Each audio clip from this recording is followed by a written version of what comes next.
इतिहासाची पानं चालताना अशा काही गोष्टी वाचायला भेटतात की पुण्यश्लोक अहिल्यादेवी न्यायदानासाठी प्रचंड कठोर होत्या. त्याचबरोबर त्यांच्या मुलाच्या बाबतीतही त्या गय करत नव्हत्या की जे इतर लोकांना तेच आपल्या पण मुलांना. त्याच्याबद्दल काय तुमच्याकडे वाचण्यात काय माहिती आहे? अहिल्यादेवींचे बरेच किस्से आपण ऐकतो त्यांच्या न्यायदानाचे. ज्यावेळेस त्या न्यायदानाला बसायच्या तेव्हा प्रचंड कठोर व्हायच्या. जर कोणी स्त्रियावर अन्याय केला, अत्याचार केला तर तिथं त्याला मृत्यूदंडाची शिक्षा त्या काळात दिली जायची. असे निर्णय, धाडसी निर्णय अहिल्यादेवी घ्यायच्या आणि तिथंच तो कायदा, तिथंच ती शिक्षा आणि तिथंच निकाल, असं अहिल्यादेवींचं न्यायदान असायचं.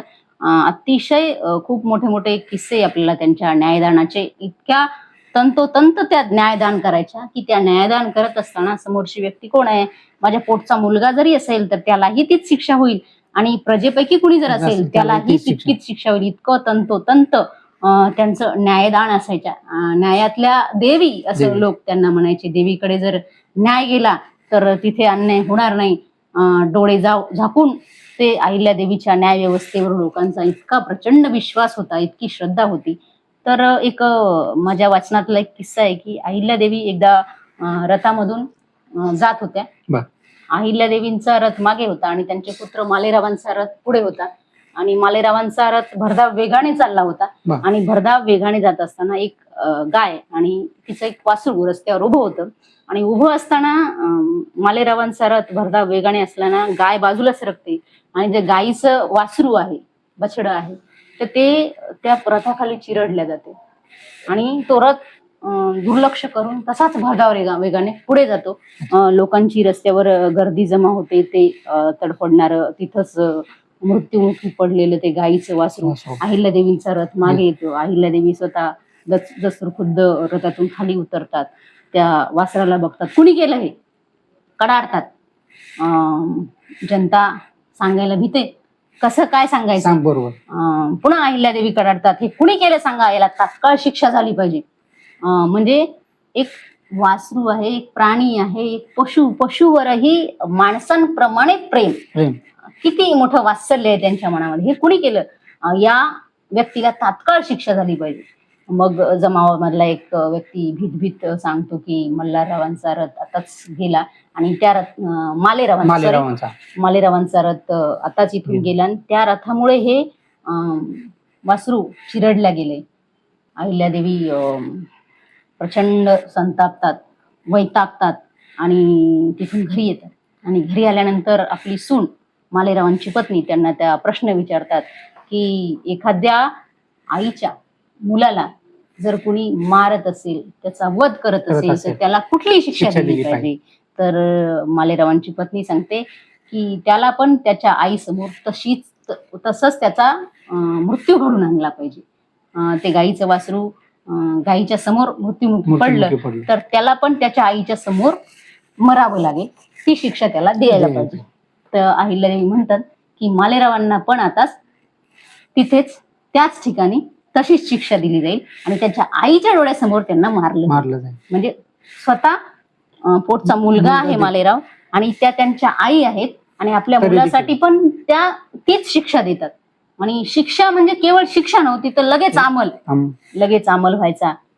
मालेरावांना आता रस्त्यावर टाकलेलं आहे आणि रथ त्यांच्या अंगावरून घालायचंय, म्हणजे तसंच मरण त्यांना द्यायचंय. तर अहिल्यादेवी सगळ्यांना म्हणतात, आदेश देतात की हा रथ मालेरावांच्या अंगावरून गेला पाहिजे आणि तिथेच मालेराव मृत्युमुखी पडले पाहिजेत. ही माझी शिक्षा आहे आणि याचा अंमल करा. त्या सरदारांपैकी कुणीच ते शिक्षेची अंमलबजावणी करायला तयार नाही. आपले राजे आहेत आणि अहिल्यादेवींचे सुपुत्र आहेत, त्यांच्या डोळ्यासमोर यांना कसं काय मारायचं, कुणीच धजावत नव्हतं. तर त्या काळात ही एक स्त्री आपल्या मुलाच्या बाबतीत किती कठोर असेल, म्हणजे मुलापेक्षा त्यांचं न्याय हा समान झाला पाहिजे, हे तत्व किती मोठं होतं. तर त्यांनी स्वतः रथावर स्वार झाले, स्वतः रथावर स्वार झाल्या आणि त्या मालेरावांच्या अंगावर रथ घालणार इतक्यात पशुला जेव्हा आपण जीव लावतो तेव्हा पशुही आपल्याला जीव लावतात, हे उदाहरण आहे. तर जेव्हा अहिल्यादेवी रथ घेऊन पुढे जातात तेव्हा ज्या गायीचं वासरू मेलं होतं ती गाय रथ समोर येऊन उभी समोर आली. राहते आणि गाय रथासमोर उभी राहते, रथ पुढे जाऊ देत नाही. म्हणजे त्या गायीलाही समजलं की समजलं होतं. अहिल्यादेवी माझ्या मुलासाठी स्वतःच्या मुलाला मारत आहे. महाराज. तर ती गाय रथाकडून काही हालायला तयार नव्हती.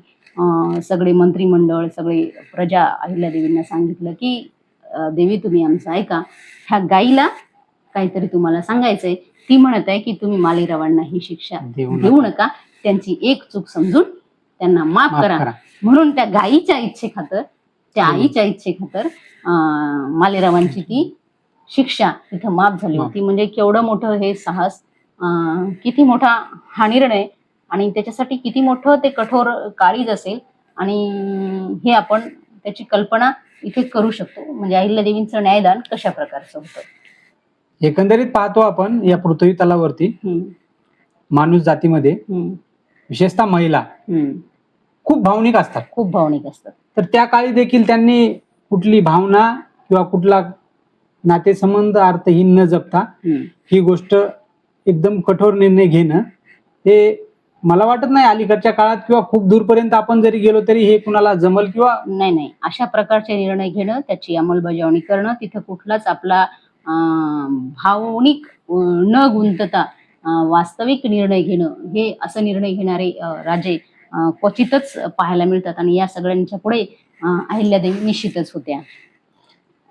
हे अहिल्यादेवी होळकरांचं, मल्हारराव होळकर, खंडेराव होळकर हे झाल्यानंतर या सगळ्यामध्ये एक नाव येतं, यशवंतराव होळकर, जे की मानसपुत्र होते.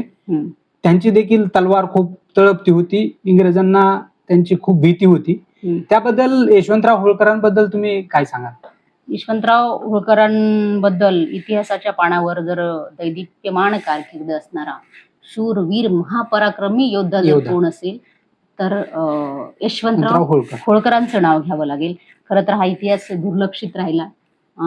यशवंतराव होळकर इतके शूरवीर होते, ज्यांनी स्वतःच्या सामर्थ्यावर खूप मोठं राज्य हे केलं. म्हणजे अहिल्यादेवींच्या नंतर अहिल्यादेवींनी तुकोजीरावांना, तुकोजी होळकरांना सरसेनापती बनवलं होतं. त्यानंतर यशवंतराव होळकर हे म्हणजे गादीवर बसणं अपेक्षित होतं, पण काही गोष्टीमुळे ते बसू शकले नाहीत.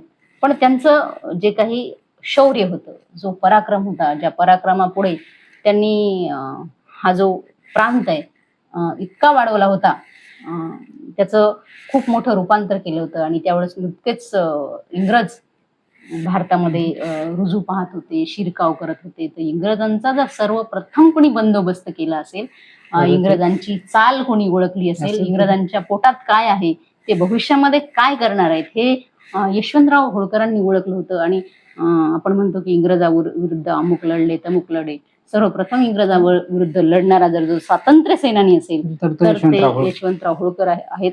त्यांचा एक वेगळा इतिहास आहे. तो आपण सांगायला बसलं तर वेळही पुरणार नाही. इतके पराक्रमी, कुठल्याच युद्धामध्ये त्यांनी आयुष्यात खेळलेल्या, कधीच पराजित न झालेले अजय असे ते योद्धा होते. आणि त्यांचा तो पराक्रम होता, तो निश्चितच आपण भविष्यात पाहूया. महसूल विभागात काम करताय, जे तुमच्या दररोज टेबलवरचा विषय 7-12, जो अहिल्यादेवींनी त्यामध्ये काय योजना राबवली होती, 7-12 म्हणजे काय तुम्ही समजून सांग.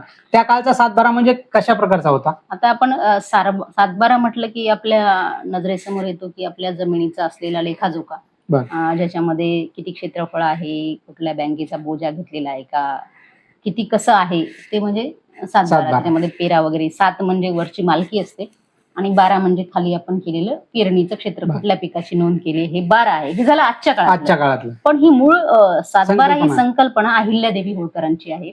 म्हणजे आता आपण म्हणतोय की सध्या आपण पाहतोय आपलं तापमान 47 डिग्री पर्यंत गेलंय.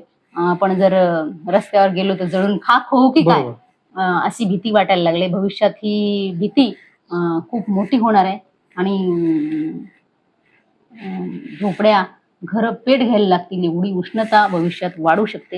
याला कारणीभूत आपणच आहोत. आपणच प्रचंड अशी वृक्षतोड केलेली आहे आणि त्यातून हे सगळं उद्भवत आहे. पण अहिल्यादेवी त्या काळात त्यांनी कसा विचार केला होता की झाडं लावल्या गेली पाहिजे. बर. झाडं लावले गेले म्हणजेच निसर्ग चांगला राहील, भरपूर पाणी पडेल, बरोबर. शेतकऱ्यांना पाणी मिळेल आणि निसर्गाचा समतोल साधला जाईल, शुद्ध हवा मिळेल. नक्कीच. मग झाडं लावा, तर शेतकऱ्यांना झाडं लावा कसं म्हणायचं? बरोबर. तर प्रत्येक शेतकऱ्यांनी 12 झाडं लावायला पाहिजे. असा अहिल्यादेवीने एक नियम काढला होता की प्रत्येक शेतकऱ्यांनी आपल्या बांधावर 12 झाडं लावायची, निदान 12.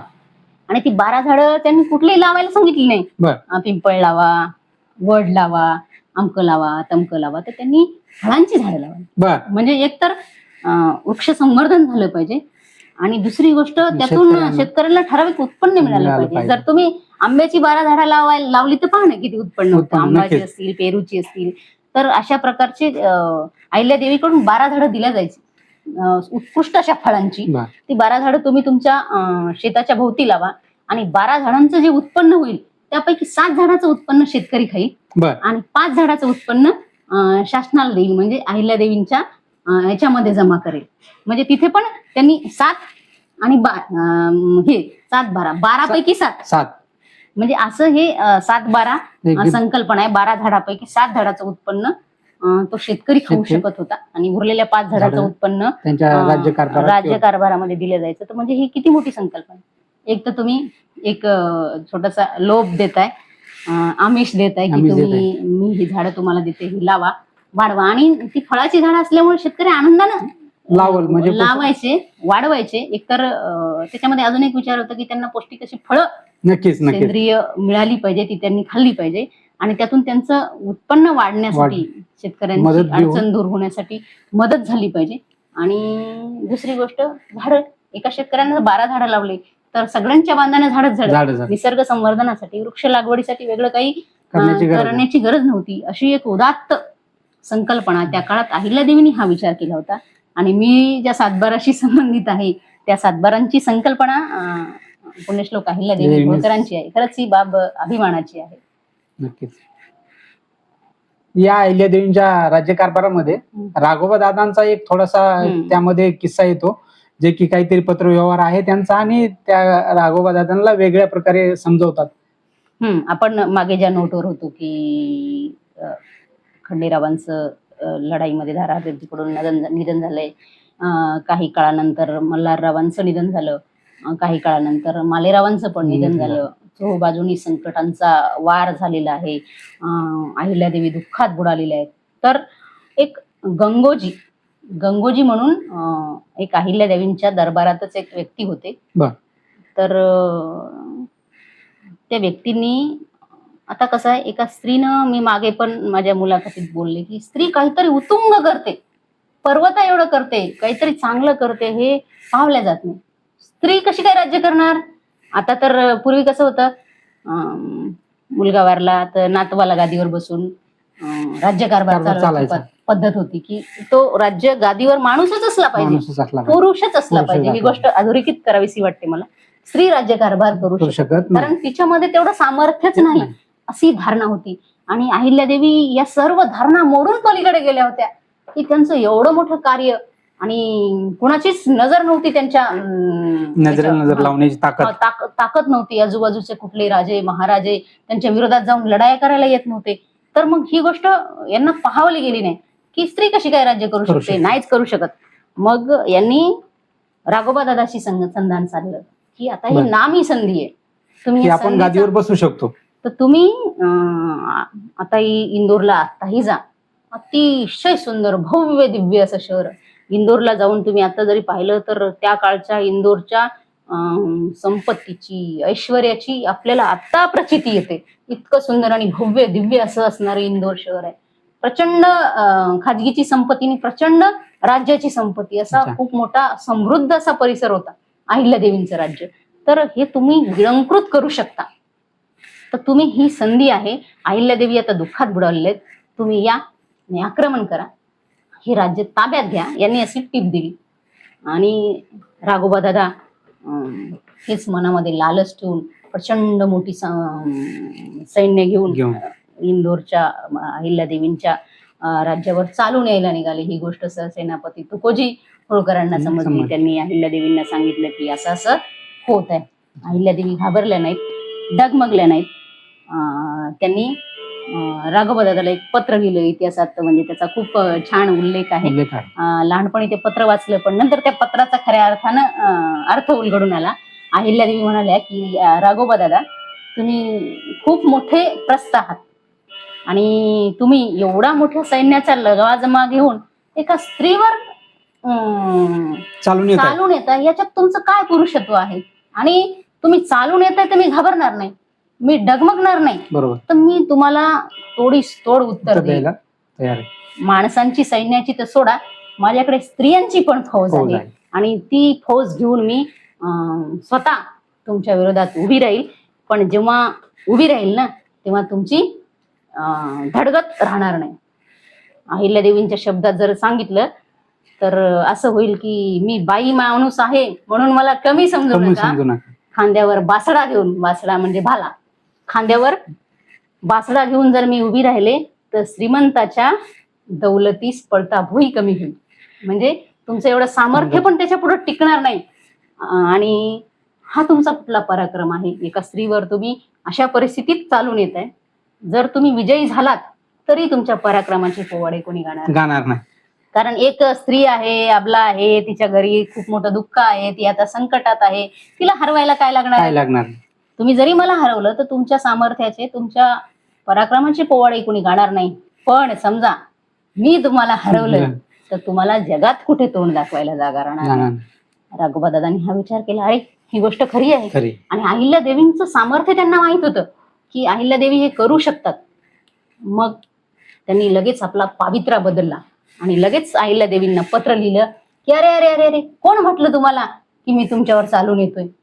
तुमच्या घरी एवढं मोठं प्रचंड दुःख आलेलं आहे, तर मी त्यांची सात्वण करायला येतोय, सदिच्छा भेट द्यायला येतोय. आणि युद्ध करण्यासाठी चालून येणाऱ्या राघोबादादा अहिल्यादेवींची सात्वण परत भेट घेतो. इतिहासामध्ये आपण बऱ्यापैकी वाचले की अहिल्यादेवी त्यांना राखी बांधतात. म्हणजे किती धाडस होतं. जिथे वत्सल आहे, प्रजावत्सल आहे, प्रेमळ आहे, सात्विक आहे, सोज्वळ आहे, धर्मपरायण आहे, ईश्वराची निश्चिम, अहिल्यादेवी निश्चिम अशा शिवभक्त होत्या. एकीकडे या अशा आहेत आणि एकीकडे महापराक्रमी राजाला काय बोललं पाहिजे, त्यांना कुठल्या कशा व्यक्तीला कसं उत्तर दिलं पाहिजे, खटाला खट अशा कर्तव्य कठोर आणि तितक्याच करारी अहिल्यादेवी होत्या. आणि यांच्या शब्दामधली जी धार होती ती धार पाहूनच राघोबादादा गार झाले असं म्हणता येईल. आणि त्यांनी तो पावित्रा बदलला, सांत्वनपर भेट घेतली आणि आल्या पावली परतून गेले. हा अतिशय मोठा किस्सा आहे आणि अहिल्यादेवींच्या सामर्थ्यांची, एक स्त्री असून त्यांच्या धाडसाची ती खूप मोठी पावती आहे. खरं तर हे गोष्ट आपण घेण्यासारखी आहे. आजच्या काळातही स्त्रियांनी ज्यावेळेस पुरुषाकडे एक गुण असतो त्यावेळेस स्त्रीकडे 10 गुण असतात. तर जितकीच स्त्री प्रेमळ असते, कुटुंब वत्सल असते, सगळ्यांना सावरून घेणारी असते, त्यागमूर्ती असते. म्हणजे अहिल्यादेवी ही प्रेरणा का? कारण तिच्या व्यक्तित्वात असणारे जे गुण आहेत ते प्रत्येक गुण आपल्याला घेण्यासारखं आहे. ज्यावेळेस ती प्रेमळ असते, कुटुंब वत्सल असते, ती समर्पणाची भावना आहे. म्हणजे इतका मोठा त्याग आहे की माझं आयुष्य मी तुमच्यासाठी दिलेलं आहे, तुम्ही माझी संतान आहात, माझ्या आयुष्यात तुमच्यापेक्षा मोठं काही नाही. आणि एकीकडे ती जेव्हा न्याय करायला बसते ते इतकी निष्ठुर होते की तुम्ही चुकलात तर तुम्हाला मी ठार करू शकते. आणि एकीकडे जर कोणी चालून आलं तर त्याला पण मी गार करू शकते. तर असं मोठं दुर्दम्य असं साहस, दुर्दम्य असं चातुर्य त्यांच्यामध्ये होतं. आणि त्यानिमित्ताने हा किस्सा आपल्याला सांगता येईल. पुण्यश्लोक अहिल्यादेवी होळकरांचं माहेश्वरीमध्ये किल्ला देखील आहे आणि एक साडीचं देखील त्या ठिकाणी खूप मोठं आजच्या काळात देखील नाव घेतलं जातं. ते काय प्रसंग आहे आणि कशामुळे ते एवढं मोठं नावारूपाला आलेलं आहे? मला निश्चितच सांगायला आवडेल की एक साडी नाही तर माहेश्वरी हा जगभरात वापरला जाणारा एक ब्रँड आहे साडीचा. हो, आता पण माहेश्वरी साडी ही जगभरात प्रसिद्ध असणारा साडीचा ब्रँड आहे.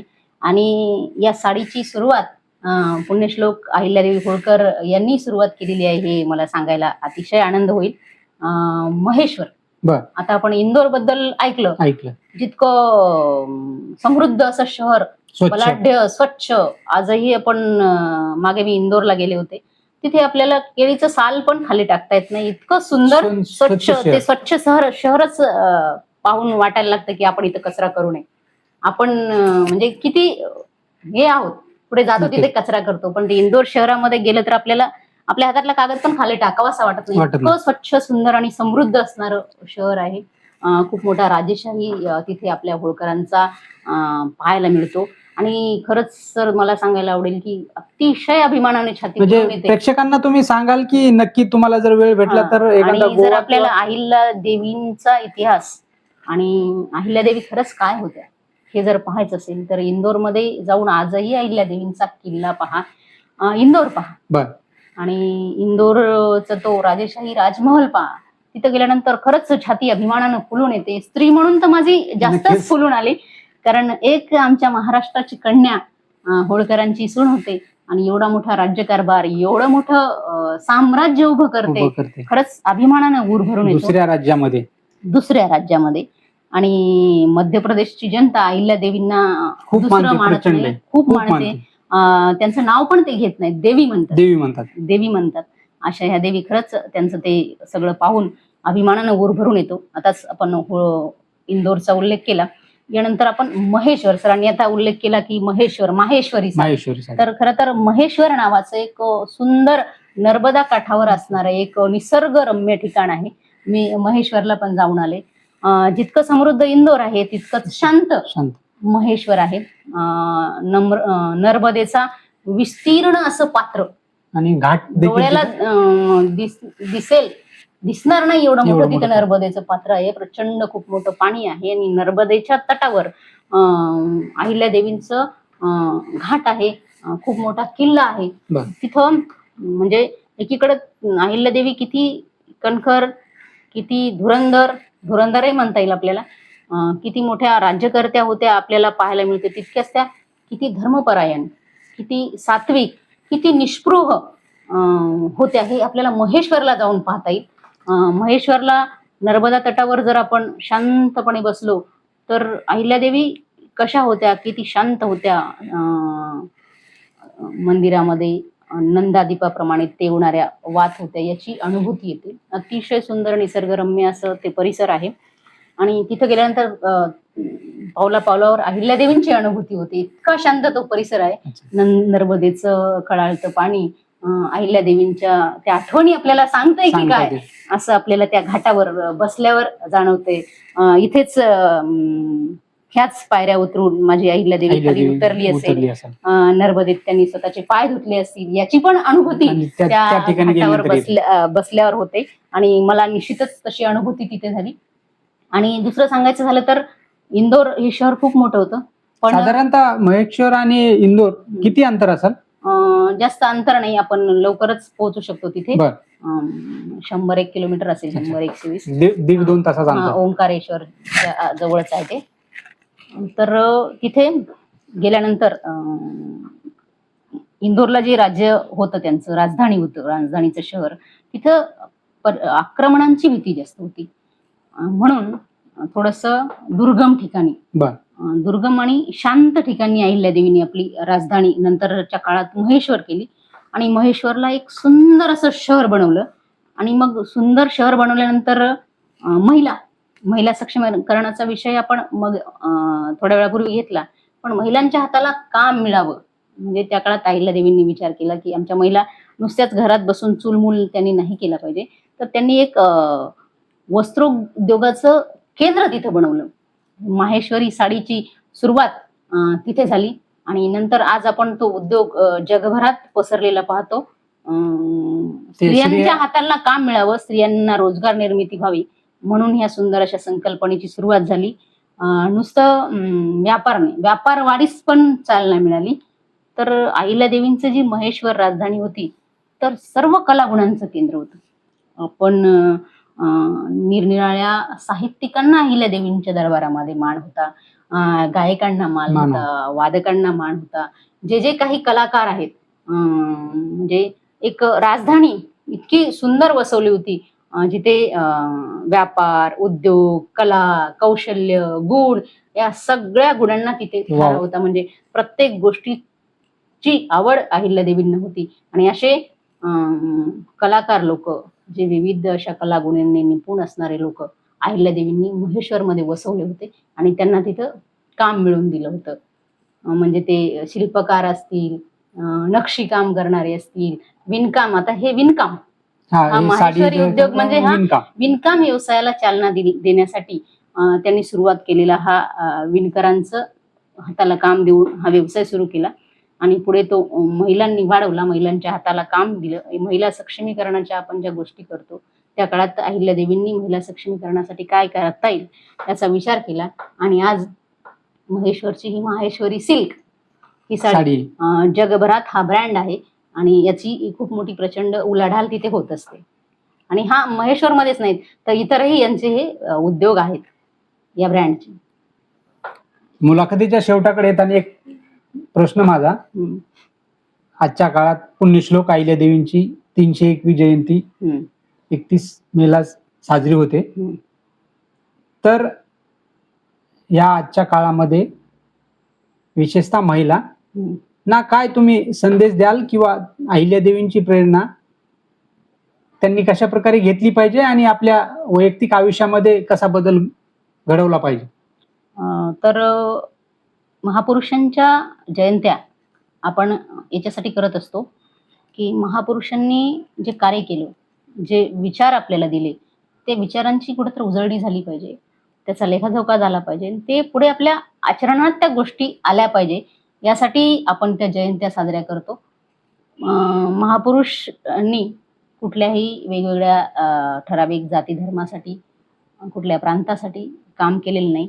तर उत्तरेकडील काशीपासून ते दक्षिणेकडील कन्याकुमारीपर्यंत अहिल्यादेवींनी माझा प्रांत न मानता स्वतःचा जी खाजगी स्वतःची प्रायव्हेट संपत्ती असते ती संपत्ती जगाच्या कल्याणासाठी, समाजाच्या उद्धारासाठी वापर करण्यासाठी त्यांनी आपल्या स्वतःच्या असणाऱ्या संपत्तीचा विनियोग केला.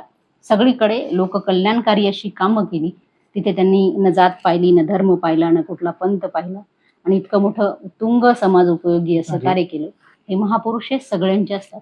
त्यांना जातीपातीत न विभागता हे माझे, हे तुमचे, आम्ही यांची करायला पाहिजे, तुम्ही त्यांची करायला पाहिजे असं न करता सर्वांनी एकत्र येऊन या महापुरुषांच्या उत्तुंग विचाराला एक श्रद्धांजली म्हणून किंवा त्याची आठवण म्हणून किंवा तो विचारांचा वारसा पुढे घेऊन जाण्यासाठी म्हणून अशा जयंत्या साजऱ्या केल्या पाहिजे. नुसत्याच जयंत्या साजऱ्या न करता त्यांचे जे विचार आहेत ते आचरणात कसे येतील.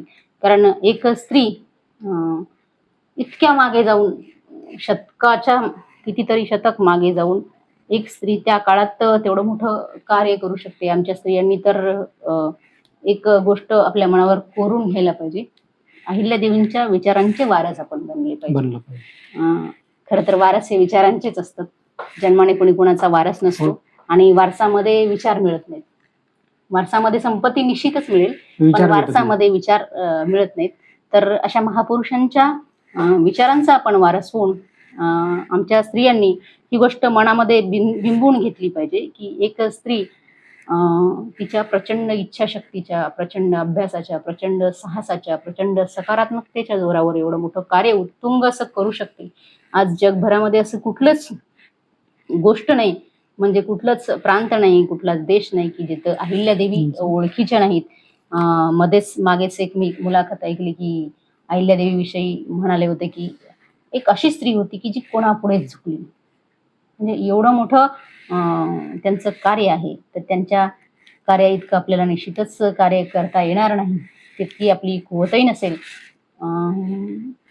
तितकं सामर्थ्यही नसेल. पण त्यांच्या पावलावर पाऊल टाकून आपण निश्चितच एक जबाबदार, एक कर्तबगार आणि आपण आपलं कुटुंब, आपला समाज त्याच्या उपयोगी कसे पडू, निस्वार्थ भावनेनं कसं समाजासाठी कार्य करू हे आपण विचार केला पाहिजे. आणि आपल्यासोबतच आपल्या आजूबाजूच्या इतरांचं उन्नती कशी होईल हा जरी आपण या आजच्या दिवशी या जयंतीच्या निमित्तानं विचार केला तर खऱ्या अर्थानं अहिल्यादेवींची जयंती साजरी केल्यासारखी होईल. आणि आमच्या स्त्रिया कुटुंबाच्या घराच्या बाहेर येऊन हा विचार जरी करतील तरी खऱ्या अर्थाने ही जयंती साजरी होईल. आणि या चर्चेनंतर 31 तारखेला पुण्यश्लोक अहिल्यादेवी होळकर यांची 301वी जयंती येत आहे. तर या जयंतीच्या मी सर्वांना मनपूर्वक शुभेच्छा देते. धन्यवाद. अहिल्यादेवींचं एवढं मोठं कार्य असताना हं. इतिहास त्या प्रमाणात लिहिला नाही. हं. वाटतं का की इतिहासकार कमी पडले? निश्चितच.